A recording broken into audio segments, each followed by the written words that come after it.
Hello everyone, welcome to my channel Kidoz education.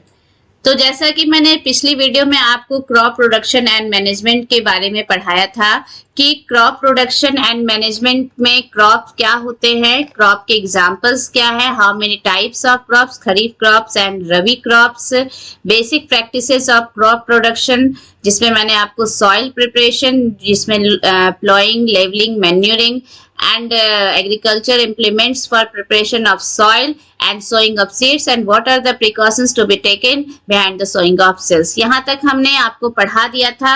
अगर आपने नहीं देखा है मेरा पिछला वीडियो तो इस वीडियो के नीचे डिस्क्रिप्शन में लिंक दिया होगा, तो आप वहां से भी जाकर पिछले वीडियो को देख सकते हैं। तो आज मैं आगे का पार्ट पढ़ाऊंगी मैन्यूरिंग एंड फर्टिलाइजर्स, यानी कि एडिंग मैन्योर्स एंड फर्टिलाइजर्स। तो जब हमने सॉइल को प्रिपेयर कर लिया, सॉइल प्लोइंग कर लिया, इसके बाद हमें क्या होता है कि कंटिन्यूअसली क्रॉप को जब हम ग्रो करते हैं तो ग्रो करने की वजह से जो न्यूट्रिएंट्स होती हैं वो क्या होती है, डेफिशिएंट होने लगती है, यानी कि वो कम होने लगती है। कंटिन्यूअसली यूज होने की वजह से आप घर में खाना रखो और वो कंटिन्यूअस खाओ और आप बनाओ ही ना, तो क्या होगा, वो धीरे धीरे कम होता चला जाएगा। ठीक ऐसा ही सिस्टम सॉइल में भी होता है कि आप कंटिन्यूअस क्रॉप प्रोडक्शन कर रहे हो और उनकी जो उनमें अगर आपने कोई भी फर्टिलाइजर्स या मैन्योर्स नहीं डाला है तो धीरे धीरे उनकी न्यूट्रिशन जो है वो कम होने लगती हैं और इस वजह से सॉइल जो होते हैं न्यूट्रिएंट्स डेफिशिएंसी होना शुरू हो जाती है। तो ऐसे केस में हमें क्या करना होता है, ऐसे केस में फार्मर्स को मैन्योरिंग यानी कि एडिंग मैन्योर्स एंड फर्टिलाइजर्स, ये नेक्स्ट स्टेप्स जो है, हमने प्लोइंग के भी केस में पढ़ा था कि हमें थोड़ा सा मैन्योर्स एंड मैन्योर्स को तो ऐड करना ही चाहिए ताकि सॉइल का टेक्सचर बना रहे। तो मैन्योर्स एंड फर्टिलाइजर्स को फार्मर्स क्या करते हैं, ऐड करते हैं। इनसे क्या बेनिफिट होता है, तो जब आपने मैन्योर्स को आपने ऐड किया तो मैन्योर्स का मतलब क्या है, मैन्योर्स जो है that is the organic substance, ये एक ह्यूमस है। ये ह्यूमस का फॉर्मेशन कैसे करते हैं, तो जो भी ह्यूमन वेस्ट है, एनिमल वेस्ट है, ठीक है, प्लांट वेस्ट, प्लांट डेब्रिस जिनको कहा जाता है, human waste, animal waste, plant debris, इन सब को के डिकम्पोजिशन से क्या होते हैं कि मैन्योर्स का फॉर्मेशन होता है। और ये मैन्योर्स जो ह्यूमस का फॉर्मेशन करते हैं, इनसे बेनिफिट ये है कि मैन्योर्स जो होते हैं सॉइल की जो टेक्सचर होती है उनको इम्प्रूव करते हैं। और ये जो सॉइल टेक्सचर को से क्या है कि ये वाटर होल्डिंग कैपेसिटी यानी वाटर रिटेंशन की जो कैपेसिटी है वो इंक्रीज होती है सॉइल के टेक्सचर के बढ़ने से। साथ ही साथ जो एरेशन होता है, प्लांट को चूंकि ग्रो करने के लिए एयर की भी नीड होती है और ये सॉइल में अगर एयर ना हो, पोर्स ना हो, तो सॉइल प्लांट को प्रॉपर एयर नहीं मिल पाता है। तो सॉइल के टेक्सचर इंप्रूव होने से क्या होता है कि सॉइल में एरेशन बढ़ती है और इनसे प्लांट को प्रॉपर एयर जो कि नीड है वो प्लांट को मिल पाता है। तो मैन्योर्स बहुत ही ज्यादा इम्पॉर्टेंट होता है।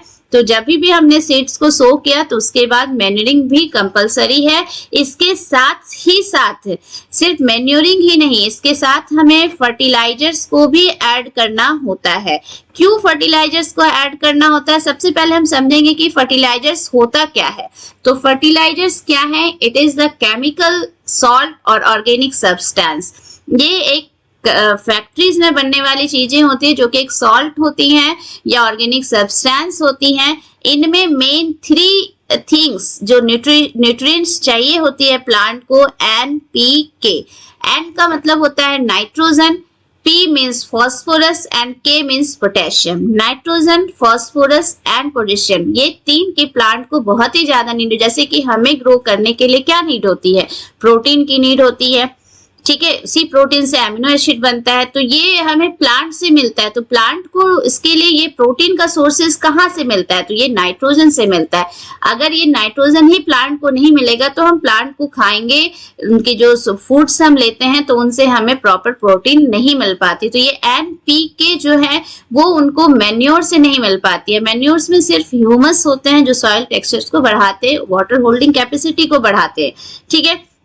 लेकिन ये तीन जो ऑर्गेनिक न्यूट्रिएंट्स हैं वो उनको प्लांट को नहीं मिल पाती हैं। तो ये तीन को लेने के लिए, प्लांट्स को प्रोवाइड करने के लिए हमें फर्टिलाइजर्स का यूज करना पड़ता है। बट फर्टिलाइजर्स को यूज करने के लिए भी हमें बहुत सारे मेथड्स को फॉलो करने होते हैं, जैसे कि इनको डायरेक्टली स्प्रे किया जाता है वाटर में मिक्स करके, या सॉइल में वाटर के थ्रू भी डाला जाता है, ठीक है। लेकिन एक्सेसिव यूज अगर किया जाए फर्टिलाइजर्स का तो वो भी हमारे लिए हार्मफुल होती है, क्योंकि ये केमिकल सब्सटेंस होती है। जब आप एक्सेसिव यूज करोगे तो ये सॉइल की क्या है, एसिडिटी या अल्कलिनिटी को इंक्रीज कर देती है, बढ़ा देती है। तो इसकी वजह से जो हमारा जो मेन पर्पस होता है सॉइल की फर्टिलिटी को इंक्रीज करना, तो ये उनका एनवर्स इफेक्ट पड़ जाता है और जो फर्टिलिटी है वो कम होने लगती है। साथ ही साथ चूंकि ये फर्टिलाइजर्स जो है सॉइल में मिक्स होती है, इसलिए सॉइल क्या है, it is also the source of water, ठीक है। तो ये जो फर्टिलाइजर्स है ये सॉइल में मिक्स हो जाती हैं और ये क्या करती है, वाटर सोर्सेस को पॉल्यूट कर देती हैं, यानी कि वाटर पॉल्यूशन को ये इंक्रीज करती हैं, and that cause many type of diseases in human being also. क्योंकि हम इसी फूड को लेंगे और बहुत ज्यादा फर्टिलाइजर्स यूज किया हुआ फूड खाएंगे तो वो हमारे लिए हार्मफुल इफेक्ट भी करता है, ठीक है।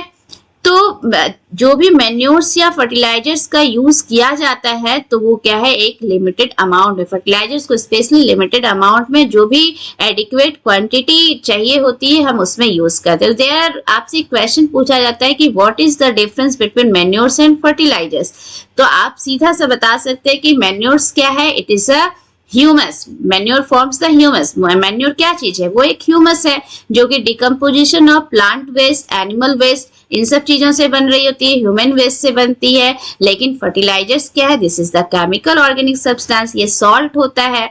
दूसरी चीजें क्या है कि मैन्योर्स जो है that is not the water soluble, ये वाटर सॉल्युबल नहीं होती, ये वाटर की टेक्सचर, जो सॉइल की टेक्सचर होती है उनको इंक्रीज करती है।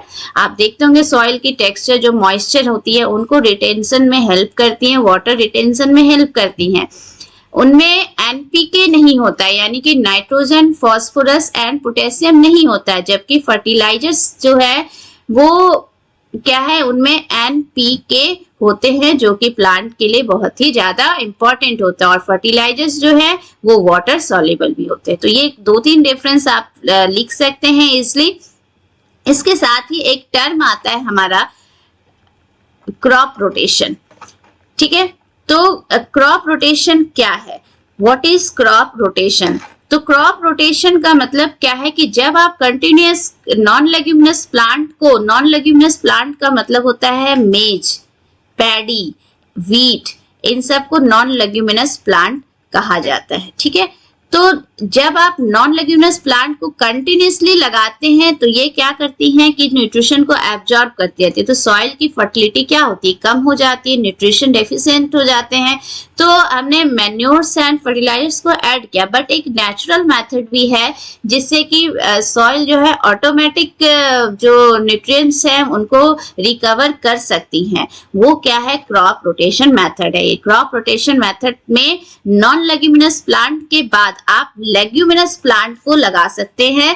क्यों लेग्यूमिनस प्लांट को लगा सकते हैं, लेग्यूमिनस प्लांट क्या होती है, तो सबसे पहले हम ये देखेंगे कि लेग्यूमिनस क्रॉप्स क्या है। तो लेग्यूमिनस क्रॉप्स जो है पीज है, अरहर यानी कैजनस जिनको आप कहते हो, जो भी पल्सेस वाले क्रॉप्स होते हैं उनको पल्सेस क्रॉप्स, मैंने आपको क्रॉप्स में पढ़ाया था, तो वो उनको लेग्यूमिनस क्रॉप्स भी कहा जाता है, पल्सेस क्रॉप्स को। तो लेग्यूमिनस क्रॉप्स के रूट नोड्यूल्स में, ये जो आप देख रहे हो दैट इज द नोड्यूल्स, इस नोड्यूल्स में एक बैक्टीरिया होता है, इस बैक्टीरिया का नाम है राइजोबियम बैक्टीरिया, ठीक है। ये राइजोबियम बैक्टीरिया जो है, ये राइजोबियम बैक्टीरिया एटमॉस्फेरिक नाइट्रोजन को एब्जॉर्ब करके प्लांट को नाइट्रोजन की जो डेफिशिएंसी है उनको ये फुलफिल करते हैं। इनके बारे में हम डिटेल में नाइट्रोजन साइकिल में पढ़ेंगे कि राइजोबियम बैक्टीरिया किस तरीके से एटमॉस्फेरिक नाइट्रोजन को एब्जॉर्ब करके ये प्लांट को नाइट्रोजन की जो डेफिशिएंसी है उनको फुलफिल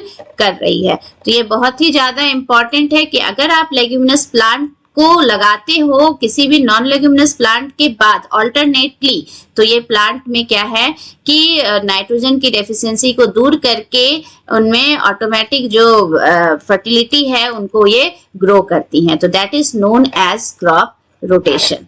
ठीक है, नेक्स्ट है कि जब हमने मैन्योर्स ऐड कर लिया,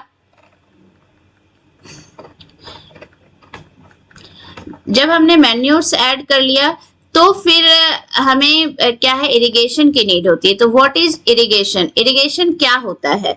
तो इरिगेशन का मतलब होता है adding water to the field, to the crops. तो जब आप वाटर ऐड करते हो क्रॉप्स में, उनको हम क्या कहते हैं, इरिगेशन कहते हैं। तो यानी कि वाटर की तो बहुत ही ज्यादा नीड है। फोटोसिंथेसिस में भी आपने पढ़ा है कि फूड बनाने के लिए प्लांट को सनलाइट की नीड होती है, सब कुछ सॉइल मिनरल्स की भी नीड होती है, उसके साथ साथ वाटर भी बहुत ही ज्यादा जरूरी होती है। तो water is a compulsory thing, और वो हम कैसे क्रॉप्स को प्रोवाइड कर सकते हैं? तो इरिगेशन के थ्रू। तो इरिगेशन किस तरीके से किया जा सकता है? तो इरिगेशन दो तरीके से होता है। फर्स्ट है ट्रेडिशनल मेथड ऑफ इरिगेशन, इनको कहते हैं ट्रेडिशनल मेथड ऑफ इरिगेशन। ये ट्रेडिशनल का मतलब जो मैनुअली किया जा रहा है, जो आज भी छोटे फार्मर्स के पास जो कम इक्विपमेंट में मैनुअल करते हैं और छोटे फील्ड के लिए यूज होता है, उनको कहते हैं ट्रेडिशनल मेथड ऑफ इरिगेशन। तो फर्स्ट आप जो देख रहे हैं ये है पुल्ली या मोट, इनको हम कहते हैं मोट या पुल्ली। तो मोट या पुल्ली जो है, ये पुल्ली सिस्टम पे डिपेंड करती है कि इनमें एक व्हील लगी होती है, व्हील में रोप लगी होती है। रोप के वन साइड में आप देख रहे होंगे कि एक पॉट या जो बकेट है वो लगा और टाई किया जाता है, और दूसरी साइड जो है एनिमल्स इनको पुल करती हैं। और जैसे ही एम्प्टी बकेट क्या है कि वेल में डाला जाता है, फिर एनिमल्स इनको पुल करके ड्रॉ करती है, और जब बकेट फिल हो जाता है तो इनको फार्मर्स क्या है कि फील्ड में वाटर डालती हैं। सेकेंड जो मेथड है वो है चेन पंप। चेन पंप में भी 2 व्हील्स लगी होती है। वन व्हील जो है वाटर सोर्सेस के पास एंड एक दूसरी व्हील्स ऊपर साइड में है, अपर साइड में आप देख रहे हैं। तो लोअर साइड जो है वाटर सोर्सेस में व्हील है, और ये एक बेल्ट से कनेक्ट होता है, और इनको भी क्या है एक हैंडल लगी होती है। जैसे ही फार्मर्स हैंडल को मूव करते हैं तो इस बेल्ट में बकेट लगी होती है, और ये बकेट क्या है कि वाटर सोर्सेस से वाटर को ड्रॉ करते हैं और जिनको फिर फार्मर अपने फील्ड में डालते हैं।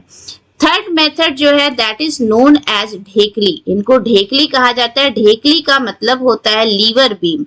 इनका क्या मतलब है? लीवर बीम, यानी कि लीवर बने होते हैं जो कि बीम का होता है। ये वुडन रॉड आप देख रहे हो, और ये वुडन बीम जो है इनमें 2 आर्म्स में डिवाइडेड है। एक फोक्ड स्टैंड में इनको लगाया गया है। वन साइड में जो शॉर्ट आर्म है उनमें एक हैवी रॉक्स या स्टोन्स का यूज किया गया है। अदर साइड में जो वीक हैं उनमें एक बकेट को टाई किया गया है। और आपने जैसा कि सीसॉ सिस्टम में देखा है, ठीक सेम सिस्टम क्या है ढेकली सिस्टम में भी फॉलो होता है। नेक्स्ट सिस्टम है रहट सिस्टम। रहट में भी 2 व्हील्स का यूज होता है। एक शॉर्ट स्मॉल व्हील होते हैं, एक बिग व्हील होते हैं। बिग व्हील में भी बेल्ट लगे होते हैं और उनमें छोटे छोटे स्मॉल मेटल पॉट लगे। आप जो देख रहे हैं ये मेटल पॉट है, वाटर सोर्सेस के पास ये बिग व्हील बने होते हैं। और इनमें भी एक लीवर होता है, जिनको लीवर को रोटेट किया जाता है। बुलॉक्स या बफेलो या कैमल, इनके थ्रू इनको रोटेट कराया जाता है। जैसे ही ये रोटेट होते हैं तो बकेट जो है फिल होती है। यहीं पे एक बेल्ट बना होता है, और उसी पे बकेट जो है जब फिल होकर ऊपर आती हैं तो यहीं से क्या है कि वहां पे एम्प्टी हो जाती हैं। एम्प्टी होने के बाद वो फील्ड में वाटर को फ्लो कर देती हैं। ठीक है, इस तरीके से वाटर उनमें जाता है। तो ये बहुत सारे छोटे छोटे मेटल्स पॉट इसमें लगे होते हैं। ये सभी क्या है मैनुअल है, और मैनुअल होने की वजह से ये टाइम टेकिंग प्रोसेस है, और कम टाइम में जो छोटे फील्ड होते हैं स्मॉल फील्ड के लिए यूजफुल होता है, बट लार्ज फील्ड के लिए ये क्या है बिल्कुल भी यूजफुल नहीं होता है, और हार्ड वर्किंग होती हैं। और यूं कह सकते हैं कि एनिमल्स का इनमें बहुत ही ज्यादा यूज होता है। ठीक है, नेक्स्ट है हमारा इरिगेशन का modern method of irrigation. Modern method of irrigation में ये 2 सिस्टम आप देख रहे हैं, इनको कहते हैं sprinkler system and drip system. Sprinkler system में क्या होता है, एक नोजल रोटेटिंग नोजल लगे होते हैं जो मेन पंप से कनेक्टेड या पाइप से कनेक्टेड होता है। ये मेन पाइप पे जैसे ही वाटर को रिलीज किया जाता है तो ये नोजल जो है रोटेट करते हैं, और जैसे रोटेट करते हैं तो वाटर जो स्प्रे होकर पूरी फील्ड में चली जाती है। और इनसे एक बेनिफिट क्या है कि जो भी अनइवन लैंड होते हैं, अनइवन लैंड में क्या है, वाटर इक्वली मिल जाती है। Second system is the drip system. Drip system में छोटे छोटे स्मॉल पाइप्स होते हैं, और प्लांट के पास उस पाइप में क्या होती है कि होल्स बने होते हैं। Drip system is the best system of irrigation, best method of irrigation कहा जाता है, क्योंकि वाटर वेस्टेज जो है इनमें बहुत कम होता है। कंटिन्यूस वाटर सप्लाई भी प्लांट को होती है, सॉइल की टेक्सचर भी बनी रहती है, और जो एडिक्वेट अमाउंट की नीड होती है वह हर एक प्लांट को मिलती रहती है। तो drip system is the best method of irrigation. Irrigation के बाद क्या है कि जैसे ही जब हम क्रॉप का प्रोडक्शन करते हैं तो नॉट ओनली क्रॉप्स, उनके साथ कुछ अनवांटेड प्लांट भी ग्रो कर जाते हैं। जो अनवांटेड प्लांट है उन्हीं को तो वीड्स कहा जाता है। वीड्स क्या है? Unwanted plants that grow with the crops. तो हमें इन अनवांटेड प्लांट को ग्रो नहीं करना है। क्यों? क्योंकि ये जो अनवांटेड प्लांट्स, जो वीड्स हैं, जो प्लांट को नेसेसरी सनलाइट, वाटर या मिनरल्स की नीड होती है, ये वीड्स उनको क्या करते हैं? एब्जॉर्ब कर लेते हैं। तो बहुत सारे अनवांटेड प्लांट हैं जो वीड्स हैं, वो क्या है? जैसे कि ग्रास है, अकाइरेंथस है, बथुआ है। आपने देखा होगा कि पालक के साथ कुछ बथुआ ग्रासेस भी आ जाती हैं। तो वो क्या है कि प्लांट के साथ वो भी ग्रो करने लगते हैं, तो उनको हटाना बहुत जरूरी होता है। अदरवाइज जो क्रॉप को मिलने वाली न्यूट्रिशन है वो कम होने लगती है, और क्रॉप का प्रोडक्शन क्या होता है? कम होता है। तो इनको दो तरीके से फार्मर रिमूव करते हैं। एक तो मैनुअली, मतलब हैंड से इनको उखाड़ा जाता है, रिमूव किया जाता है। दूसरा, ये जो आप स्ट्रक्चर देख रहे हो, इनको कहते हैं ट्रॉवेल। ट्रॉवेल या खुरपा कहा जाता है। ट्रॉवेल या खुरपा। तो ट्रॉवेल या खुरपा से इनको क्या है? रिमूव किया जाता है। बिसाइड्स दिस कि आप खुरपा से करो या मैनुअल करो, इसके अलावा भी कुछ वीडीसाइड्स बने हैं। उस वीडीसाइड्स का नाम है 2,4-D, ठीक है, या MCPA।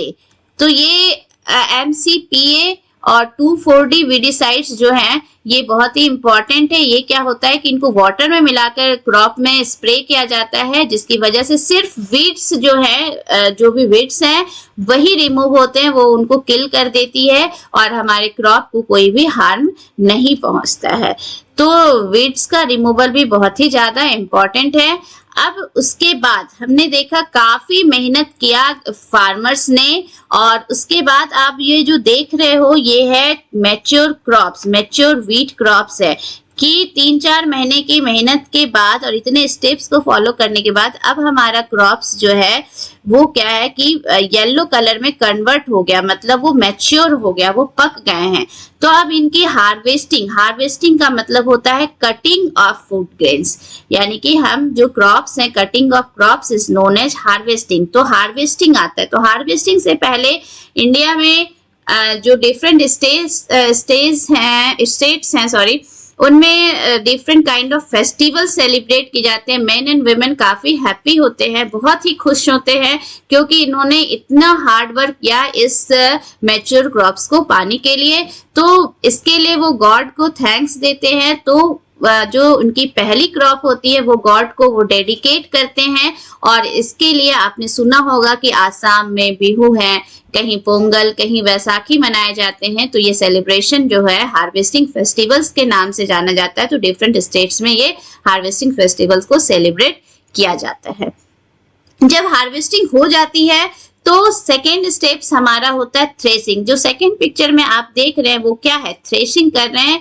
थ्रेशिंग के लिए एक बड़ा स्टोन्स होता है या फिर वुडन बीम होती हैं जिन पे कि इन ग्रेन्स को बीट किया जाता है। तो beating of crops to separate the grains from the chaffs, इनको कहते हैं चाप्स कहा जाता है, CHAFF।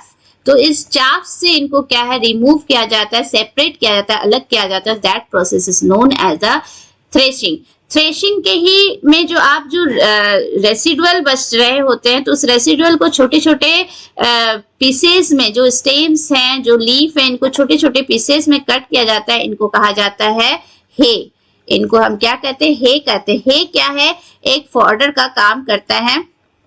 हे जो है ये एक फॉडर है जो कि एनिमल के लिए, चारा जिनको आप बोलते हो फॉडर, वो एनिमल के लिए फूड का काम करता है, उनको दे दिया जाता है। और इस ग्रेन्स को जो स्टोर किया गया है इनको सेपरेट कर लिया जाता है।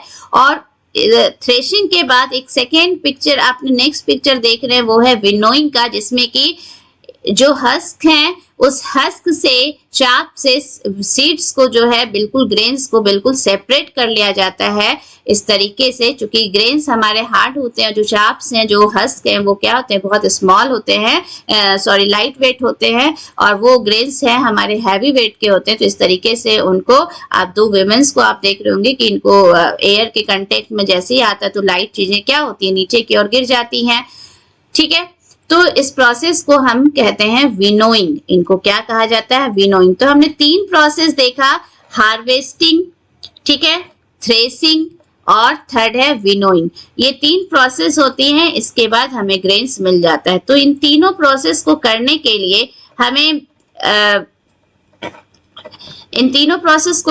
लिए हमें क्या होती है, कुछ टूल्स की नीड होती है।